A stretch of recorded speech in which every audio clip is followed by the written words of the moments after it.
Okay, good morning. Thank you for joining us. We are here as the Republican caucuses in both houses of the state legislature to talk about the plight of small business here in California. Now we all know that small business is the backbone of our economy. Small businesses drive the revenue, they drive the sales throughout this state. They provide all kinds of products and services in all of the cities and towns throughout this state. But they are in trouble right now. And they've been in trouble through the pandemic and in the aftermath, the inflation that we've seen. We've seen hundreds of thousands of businesses close, shut their doors because of what's going on. Struggling under the scourge of a retail theft epidemic that continues. A 29% increase in shoplifting that these small businesses are struggling under because of terrible policies like Prop 47 that needs to be reformed. Not little window dressing things that we might see in the legislature this year that aren't real reforms, that aren't really getting at providing accountability for theft. We need real reform. And so we're here to talk about how we can help those small businesses.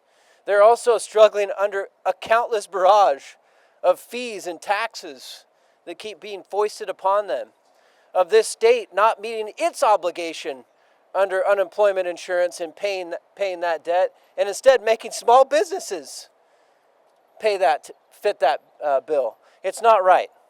And so we're here to talk about how we want to help small businesses. We want to reduce their costs. We want to get something real done on retail theft this year and provide the reforms that are necessary to support these small businesses throughout this state. So without further ado, I'll turn it over to my good colleague, the leader, Senate Republican leader, Brian Jones. Thank you, Assemblymember. Thank you. I just want to thank everybody for coming out this morning and paying attention to this very important issue and bills that we're going to be presenting this morning. As Assemblymember Gallagher said, small business in California is under a feeling of oppression.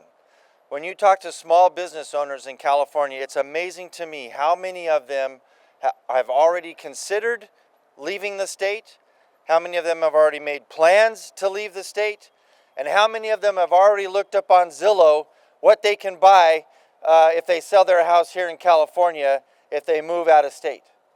And we have got to stop that tsunami of people leaving California.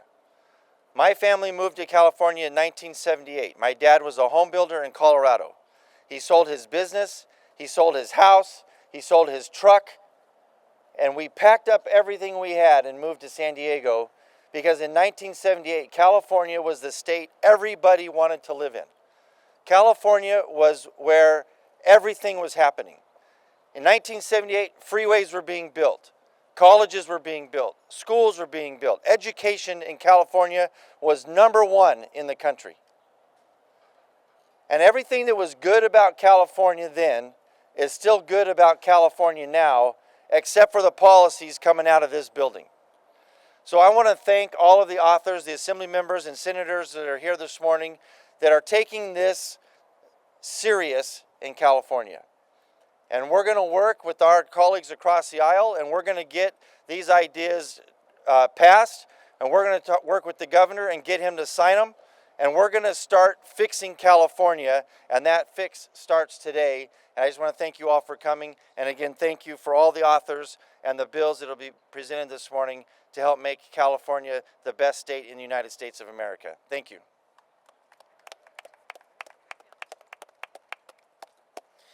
Thank you, Senator Jones. And next up, I'd like to invite up the President and CEO of the National Federation of Independent Business, Jon Kapotek.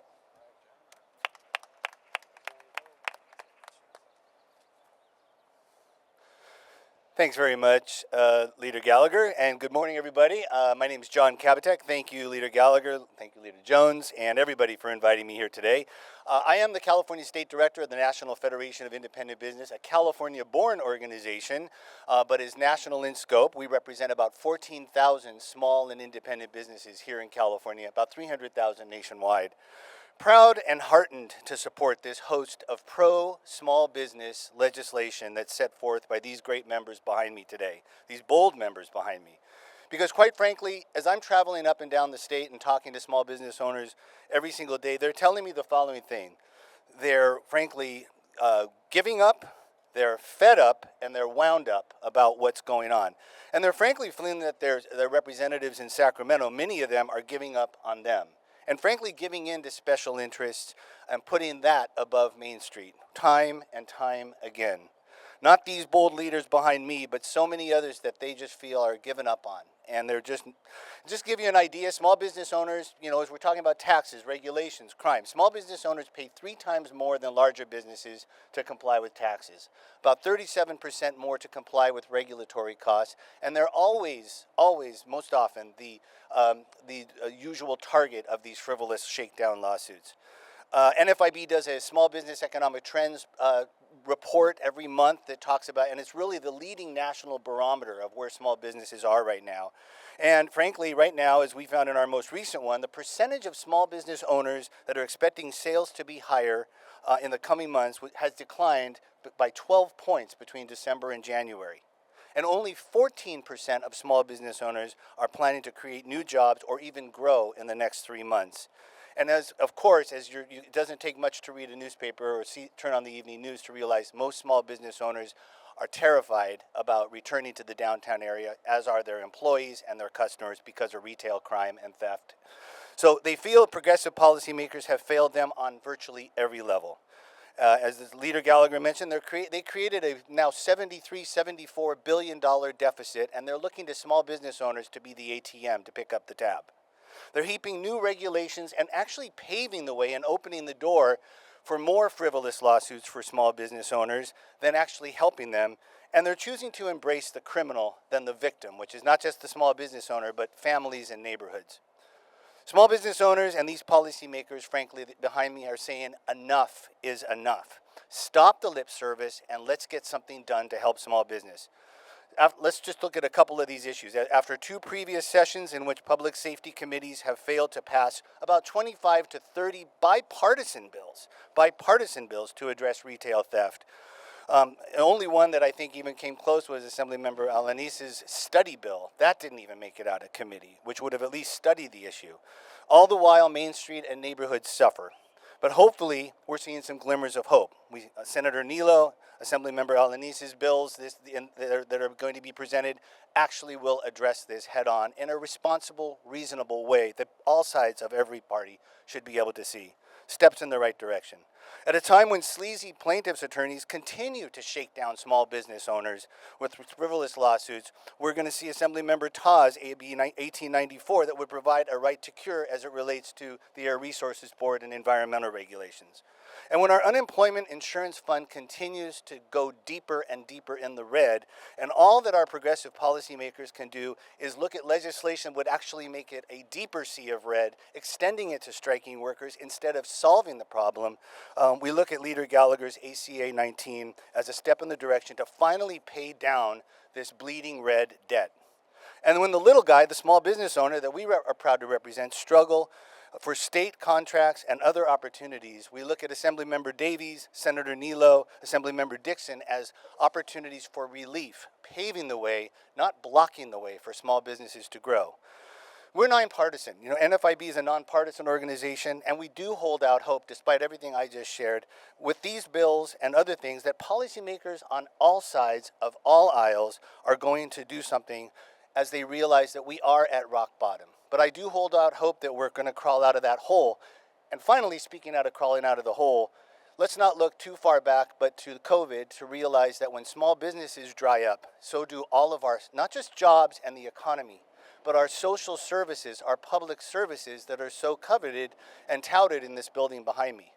Healthcare, education, first responders, even labor unions. But as you look at all of this stuff, all of that, when it's actually dried up, all of that suffers. But at the end of the day, small business owners are the engine when things are flush, that we see all of those public services, the schools, the hospitals, the roads, thriving. So when they're flush, so is California, so are our communities. These leaders get that as you see these bills introduced, which we're proud to support and we encourage others to support. they get that. We hope that all sides of the aisle will work together to make this work, that the governor will actually sign these wonderful bills and more to help small business. But that's the only way we're going to get fixed. But if small business is suffering, we just might as well pack it up. But I hold out hope. These bills have great hope, and we're grateful to those who have championed it. And thank you so much for the opportunity.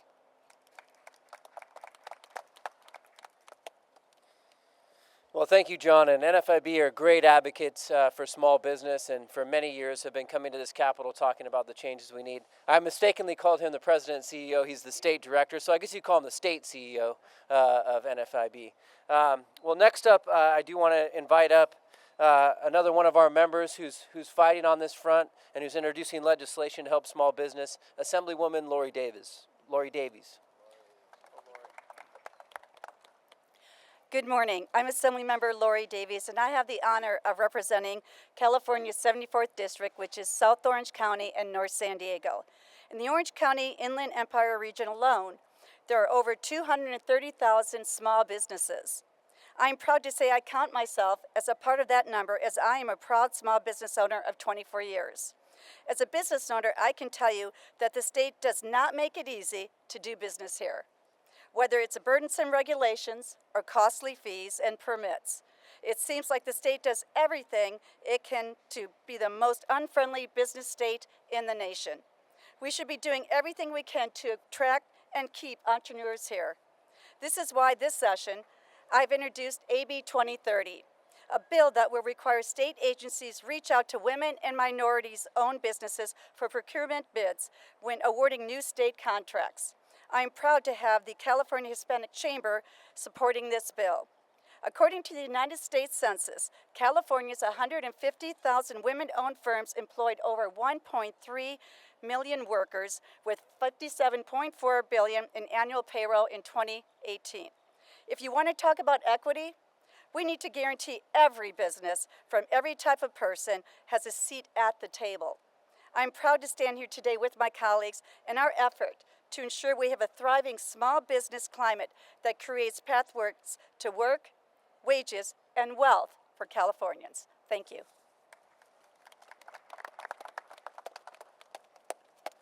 All right, thank you, Assemblymember. Next, we have a small business owner and a local elected official who's joined us today to talk about these issues and the importance of supporting small business. Sutter County Supervisor Carm Baines.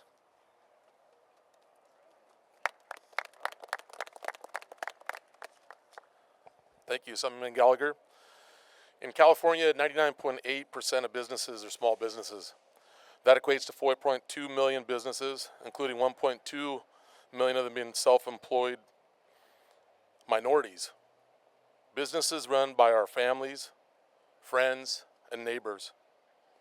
These businesses provide 7.4 million jobs, which is nearly half of the jobs in California.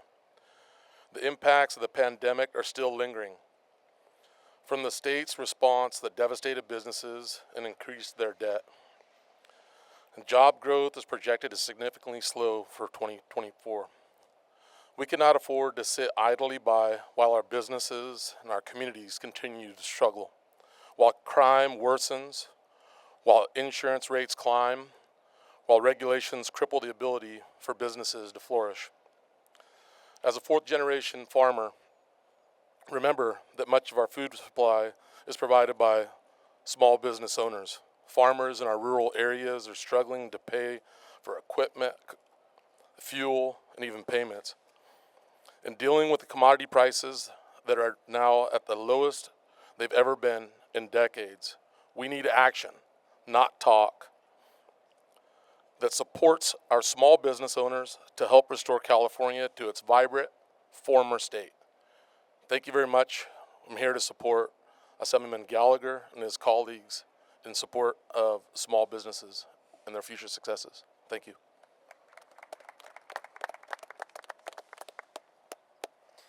Thank you, Supervisor. And so next up, I want to invite up a senator who has been working on these issues for many years, is a business owner himself, and has fought through these issues, as a budget chair, both in both houses, and knows well the plight of the small business man and woman, Senator Roger Nilo. Okay, I'm going to have to skip next here because Mr. Nilo is not here yet. We'll save him towards the end. So next I'd like to bring up Assemblymember Juan Alanis.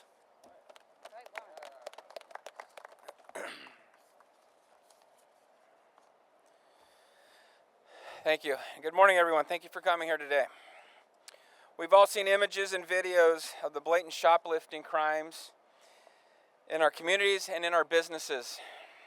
Broken glass, bloodied faces, and the shattered sense of security.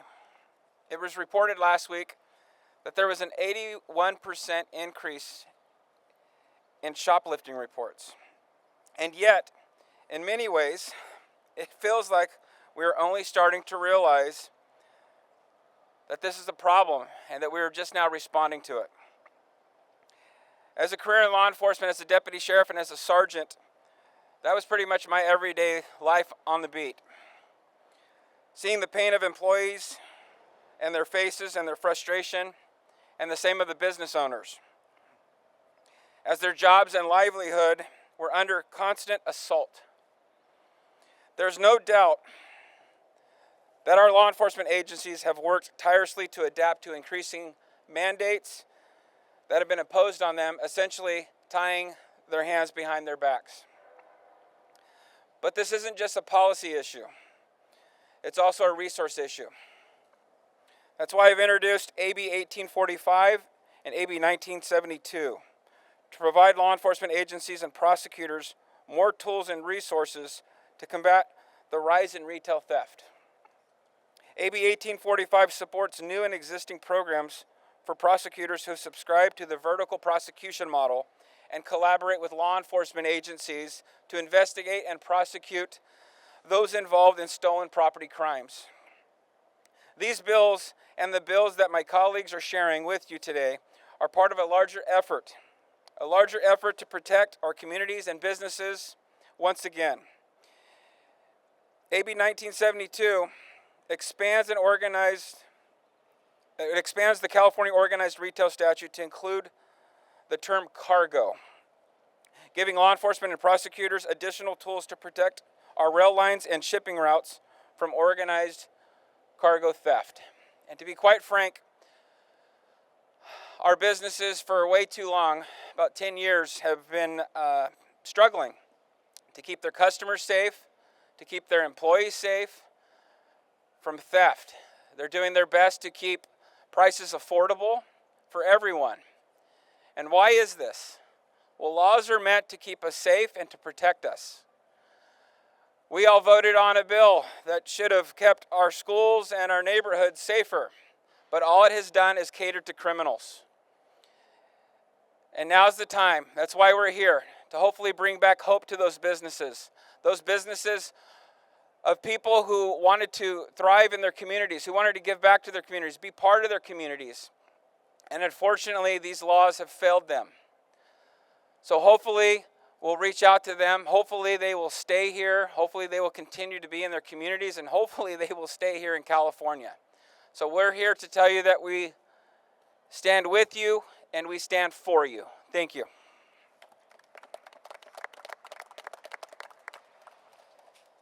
Thank you, Assemblymember. And nobody knows this more than Assemblymember Alanis, who served, as a member of our law enforcement on those streets, trying to protect our community, trying to protect our businesses, and not having those tools. And so that's why it's so important that we make these changes, we make these reforms, give our law enforcement the real tools to provide accountability and to stop retail theft and organized cargo theft, as we heard about. These are the things that we need to put in place. So we're going to continue to be fighting on all of those fronts.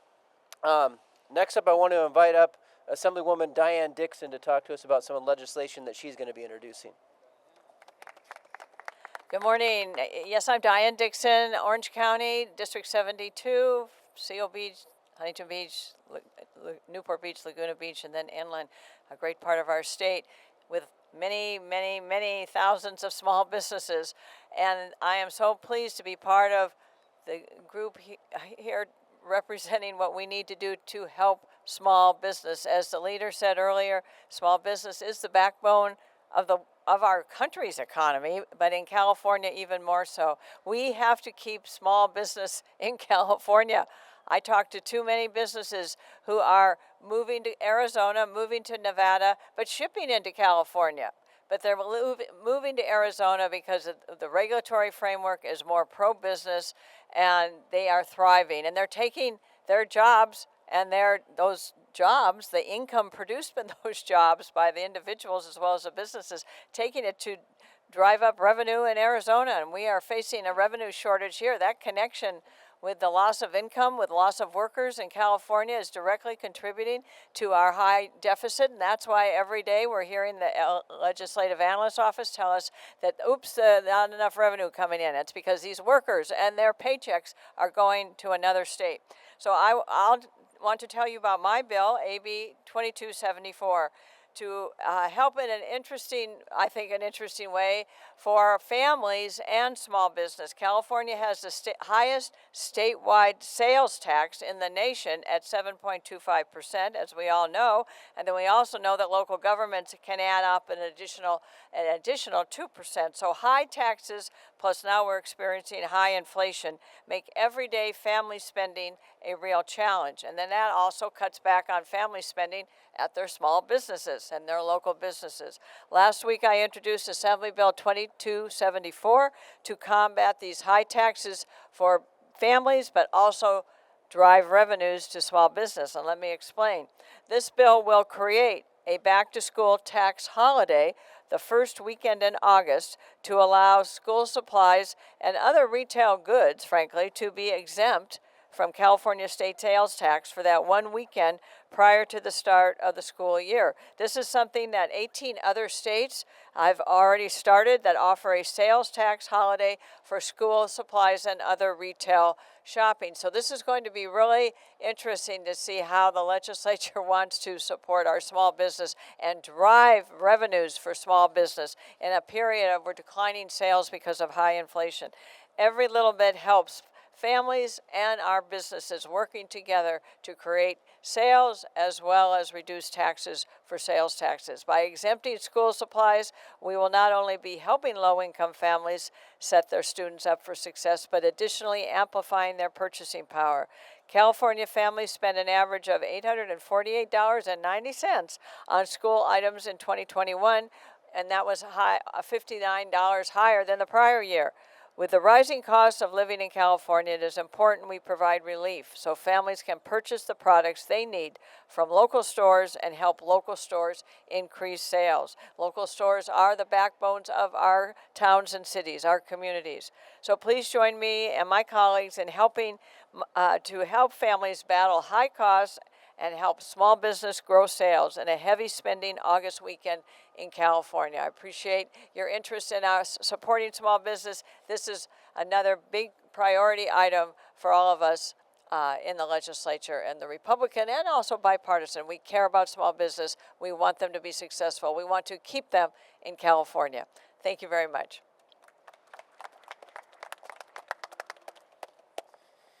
Thank you, Assemblywoman Dixon. And she just brought up the latest news today out of the LAO. $73 billion deficit now here in California. You think that has something to do with what we've done to small business? Less revenue coming in because we've collapsed the small business economy, because of the policies that came out of this building, because of the policies of the Democratic supermajority. That is why this is happening to small business. They need relief. They need it now, and if you give them that relief, guess what? We'll see revenues climb. You think that would help with our budget deficit? That's something that we should be thinking about. That's why this is so important today. So last up, I'd like to invite up my good colleague hailing from Little Saigon in Orange County, Assemblyman Tree Ta.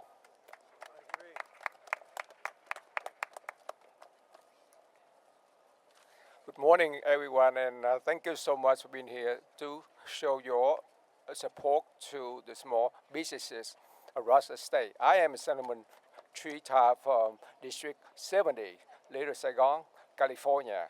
So I'm here to talk about my AB 94, the Right to Care Bill. As you are aware that under the current law, the California Air Resources Board exercise primary jurisdiction over air regulation. This authority allowed the board the ability to fine California businesses thousands of dollars per day until the violation is fixed without any warning written in law. AB 1894 would give our struggling small businesses who have been struggling with this post-COVID world the ability to fix their air violation within a time frame of 30 to 60 days before receiving a fine in the statute. California economy is built on over 4 million small businesses and 7.5 million people that they employ.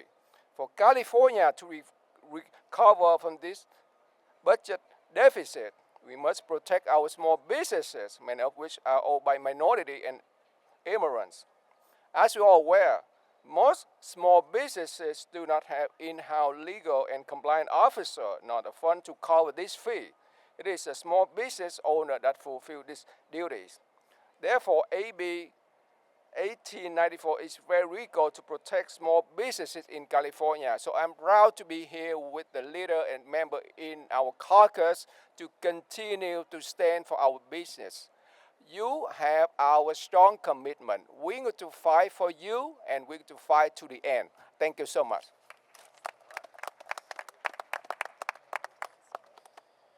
All right, well, thank you all for coming this morning on this important issue. And as we said, we need to do more to help our small businesses. Just look at where we are right now. We're here in Sacramento. You walk down K Street, which not that long ago was a very vibrant small business community. Many people were saying Sacramento's coming back, it's booming. And what has happened in that short time? We've seen devastation down those streets. But let's talk about another thing no one's talking about. Bring back the state workers. Why haven't we brought back all of our state workers down to the downtown to help support the small business economy here? That hasn't happened. You know, and so we need to be talking about all these different things to help ensure that we are supporting our small business economies in all of our cities and towns.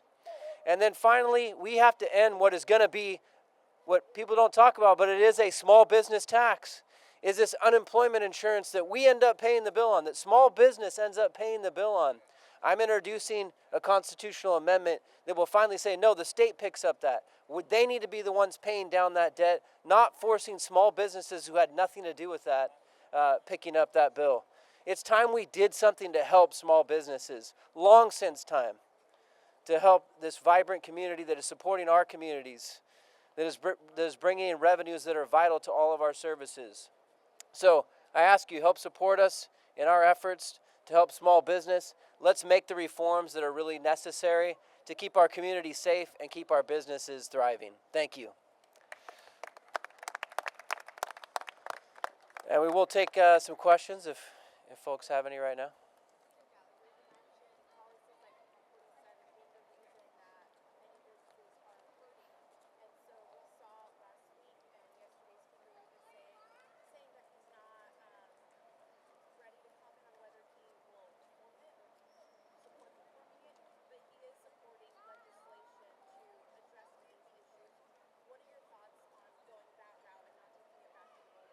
Look, there's a great initiative that's circulating right now, a petition that's circulating, and I would encourage people to sign it, that actually does something about Prop 47, that actually provides penalties for, repeat theft, repeat thieves that are basically plaguing these businesses. I mean, you talk to any small business owner, go down the street and talk to a small business owner. I guarantee you they'll bring up retail theft.